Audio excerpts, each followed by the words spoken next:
Alright, good morning everyone. Today we're going to read another article. Today I'm a cafe in Hangzhou and I managed to get a dirty coffee and as well as a cheesecake.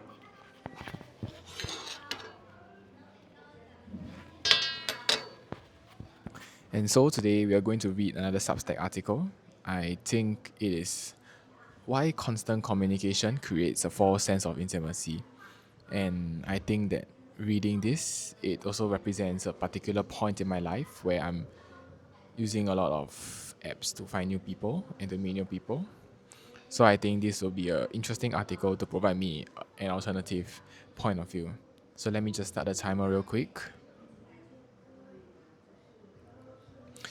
We have a 15-minute reading session today. 15 minutes started. Okay, let's go. Why constant communication creates a false sense of intimacy? The illusion of closeness that comes from constant texting. I saw a TikTok recently of a girl complaining that she had been ghosted again by someone she had been in constant communication with. And it made me realize how, nowadays, texting someone all day can create a false sense of intimacy. We've all been there, looking at our phones the second it vibrates, hoping it's them, feeling the comfort of waking up to a good morning text, having someone checking on your day, and by lunchtime, you have already talked about your whole morning routine, what you ate for breakfast, and every small detail that doesn't really matter but feels so personal in the moment. The more you text, the closer you feel. You know their every move.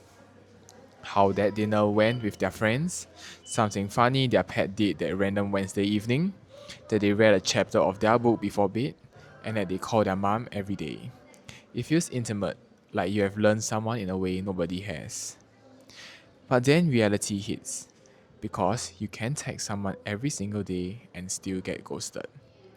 The problem with constant communication is that it tricks you into feeling like you are owed something else: effort, consistency, presence. And the moment that routine is disrupted and the usual afternoon check ins don't come, your mind spirals.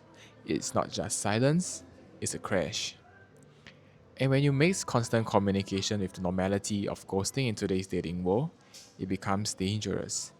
The idea that someone you've built a digital closeness with can suddenly cut you out of their day is jarring. You get used to having them as part of your routine. That's random.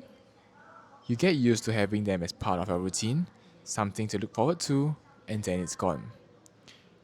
That's why I always tell my friends not to be in constant communication with someone they're dating.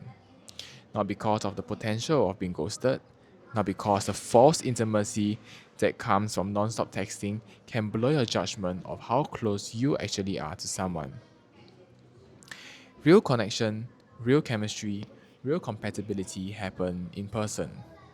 It is in noticing the small things, how someone blinks when they laugh, how they crack their fingers when they are nervous, their energy when they walk into a room, not from texting someone what you ate for lunch every single day. And I know it feels nice to know that there's someone to text, having someone to look forward to, but that digital comfort isn't a connection you are really craving. What you want is something deeper, something human, something you can feel in real time. Constant communication floods your brain with dopamine, tiny hits of validation that makes you feel connected, even when the relationship hasn't actually formed yet. It feels like bonding, but really, it is just repetition dressed up as intimacy. I'm not saying you have to leave someone on red all day, but you do have to decenter constant communication in the early stages of dating if you want a clear understanding of who that person really is. Because sometimes we're not bonding with the person, we're bonding with the idea of who we hope they are. The version we text is always slightly curated, slightly softer, slightly more charming than the person we meet in real life. Texting gives you closeness, but being with someone gives you connection. One feels the silence, the other feels the space between you. Don't confuse attention for intention. I think this is a really interesting article. It does provide some understanding into another perspective because obviously I feel like talking to someone and meeting them online would be very different. Although I have not really got very close to someone that I met online yet, and after meeting them in person, but I definitely think that this is a valuable insight. Why? Because it is important to understand that we are all human, and while phone and digital means are a way to get to know people, they should not be the main point, or they should not be the main focal attitude of meeting someone new. Yeah. So my main point I want to take away is from this essay, what I would learn is actually it's quite important to decenter communication online. So obviously it is important to not give away everything online.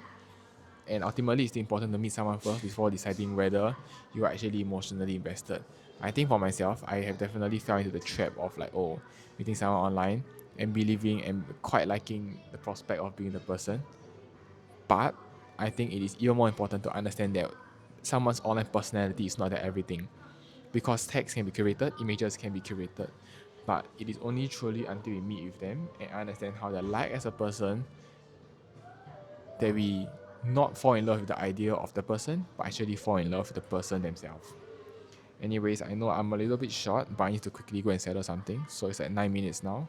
We'll continue the talk later. And that's the essay for today. Why constant communication creates a false sense of intimacy, and that is the illusion of closeness that comes from constant texting. Okay, see you soon.